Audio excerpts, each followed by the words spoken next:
Solve this ചാനലിലോട്ട് സ്വാഗതം. Practical problem solve ചെയ്തുകൊണ്ട് mathematics skill develop ചെയ്യാൻ ഉദ്ദേശിക്കുന്നവർക്ക് ഈ ചാനൽ സബ്സ്ക്രൈബ് ചെയ്യാം. പ്രത്യേകിച്ച് 8ാം ക്ലാസ്സിലുള്ള വിദ്യാർത്ഥികൾക്ക് ഇത് കൂടുതൽ ഉപകാരപ്പെടും. നമുക്ക് ഇന്നത്തെ പ്രോബ്ലം നോക്കാം.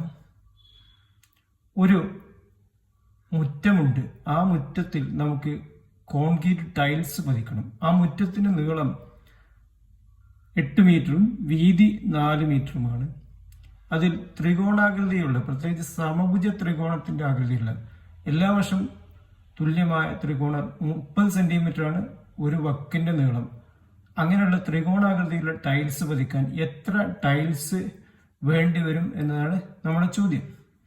അപ്പോൾ ആദ്യം മുറ്റത്തിന്റെ ആകൃതി, മുറ്റം 8 മീറ്റർ ഇൻറ്റു 4 മീറ്ററാണ്. 8 മീറ്റർ നീളം, 4 മീറ്റർ വീതി.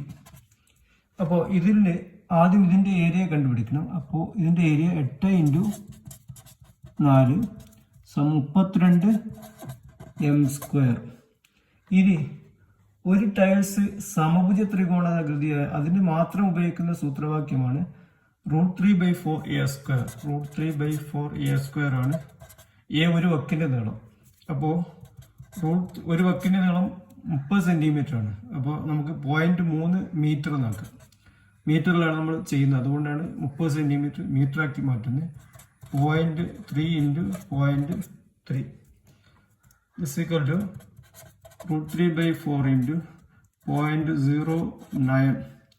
√3ന്റെ വില നമുക്ക് കാൽക്കുലേറ്റർ ഉപയോഗിച്ച് അല്ലെങ്കിൽ കണ്ടെത്തി കഴിഞ്ഞാൽ 1.73 ആണ് ഇൻറ്റു 0.09. ഈ 1.3 0.09 കൊണ്ട് മൾട്ടിപ്ലൈ ചെയ്യും. അപ്പോൾ നമുക്ക് കാൽക്കുലേറ്റർ വെച്ച് മറ്റും ചെയ്യുകയാണെങ്കിൽ 173 9 കൊണ്ട് മൾട്ടിപ്ലൈ ചെയ്യും. അപ്പോൾ നമുക്ക് 1557 എന്നിട്ട് ഇതിൽ 2 ഡെസിമൽ ഉണ്ട്, ഇതിൽ 0.09 അപ്പോൾ മൊത്തം 4 ഡെസിമൽ. അപ്പോൾ ആൻസർ 0.1557. 0.1557. ഇതിനെ 4 കൊണ്ട് ഡിവൈഡ് ചെയ്യണം. ഈ 4 കൊണ്ട് ഡിവൈഡ് ചെയ്താൽ കിട്ടുന്ന ആൻസർ ഇത് കാൽക്കുലേറ്റർ വെച്ചോ അല്ലെങ്കിൽ നമ്മൾ ഹരണം അറിയുന്നവർ ആ രീതിയിൽ ഉപയോഗിക്കുകയാണെങ്കിൽ ബേസിക് മാത്സ് നമ്മൾ ഉദ്ദേശിക്കുന്നില്ല. അപ്പോൾ അത് വേണ്ടവർ ഹരണമൊക്കെ സെൽഫായിട്ട് പഠിക്കണം. നമ്മൾ ഈ മോഡലിംഗ് ആണ് നടത്തുന്നത്. 0.039 എന്ന് വരും. ഇതിനെ 0.155 4 കൊണ്ട് ഡിവൈഡ് ചെയ്യുകയാണെങ്കിൽ നമുക്ക് 0.0389 എന്ന് വരും. ഇതാണ് ഒരു ടൈൽസിൻ്റെ ഏരിയ m².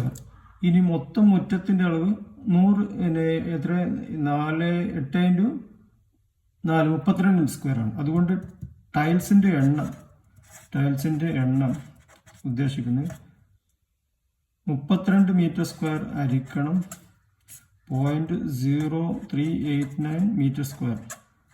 ഇത് കാൽക്കുലേറ്റർ ഉപയോഗിച്ച് അല്ലെങ്കിൽ സാധാ ഡിവിഷൻ ഉപയോഗിച്ച് ചെയ്യുകയാണെങ്കിൽ ഇതിൻ്റെ ആൻസർ വരുന്നത്, ഡിവൈഡ് നോക്കിയാൽ ആൻസർ 822.6 ഇത് വരും. അപ്പോൾ ഇത് നമുക്ക് അപ്രോക്സിമേറ്റ് 823. ഇവിടെ ശ്രദ്ധിക്കേണ്ടത് ഇത് മിനിമം ടൈൽസ് ആണ്. നമ്മൾ ടൈൽസ് ഒട്ടിക്കുമ്പോൾ കുറേ ബ്രേക്കേജ് ഒക്കെ ഉണ്ടാകും. അപ്പോൾ ഏറ്റവും ഇതിനെക്കാട്ടി കുറച്ച് എക്സ്ട്രാ എടുക്കണം.